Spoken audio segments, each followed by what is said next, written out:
Believe মানে কি? বিশ্বাস করা। বিলিভ মানে বিশ্বাস করা।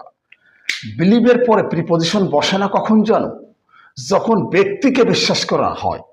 যখন ব্যক্তিকে বিশ্বাস করা হয়, অর্থাৎ ব্যক্তির ক্ষেত্রে, বিশ্বাসের ক্ষেত্রে, ব্যক্তিকে বিশ্বাসের ক্ষেত্রে বিলিভের পরে প্রিপজিশন বসে না।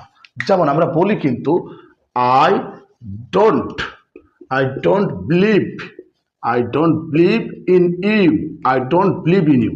দেখো এখানে এই যে preposition in, I don't believe in you, মানে এই যে ব্যক্তিকে বিশ্বাসের ক্ষেত্রে বিলিভের পরে প্রিপজিশন বসবে না। তাহলে সেন্টেন্সটা কি হবে? স্ক্রিনে লক্ষ্য করো, I don't believe you, I don't believe you, এটা হচ্ছে correct sentence. I believe in you, I believe in you, এটা হবে না কিন্তু।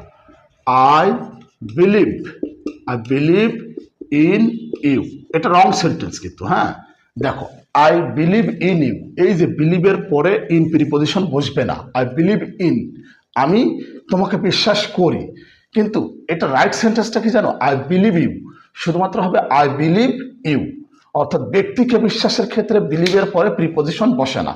কিন্তু সৃষ্টিকর্তা বা কোনো অস্তিত্বকে বিশ্বাসের ক্ষেত্রে বিলিভের পরে প্রিপজিশন ইন বসে।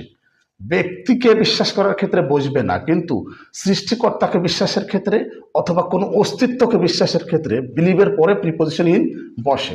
স্ক্রিনে লক্ষ্য করো, যেমন I believe in Allah, I believe in Allah, আমি আল্লাহকে বিশ্বাস করি।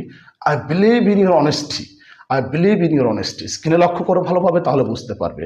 অর্থাৎ তোমাদেরকে এটা মুখস্থ রাখতে হবে যে ব্যক্তির ক্ষেত্রে, ব্যক্তিকে বিশ্বাসের ক্ষেত্রে বিলিভের পরে প্রিপজিশন বসবে না, কিন্তু সৃষ্টিকর্তায় বিশ্বাসের ক্ষেত্রে বা কোনো অস্তিত্বকে বিশ্বাসের ক্ষেত্রে বিলিভের পরে প্রিপজিশন ইন বসবে। আমার মনে হয় আলোচনাটা বুঝতে পারছো। আলোচনাটা এখানে শেষ করা যায়, এভাবে তোমাদেরকে প্র্যাকটিস করতে হবে। আল্লাহ হাফেজ।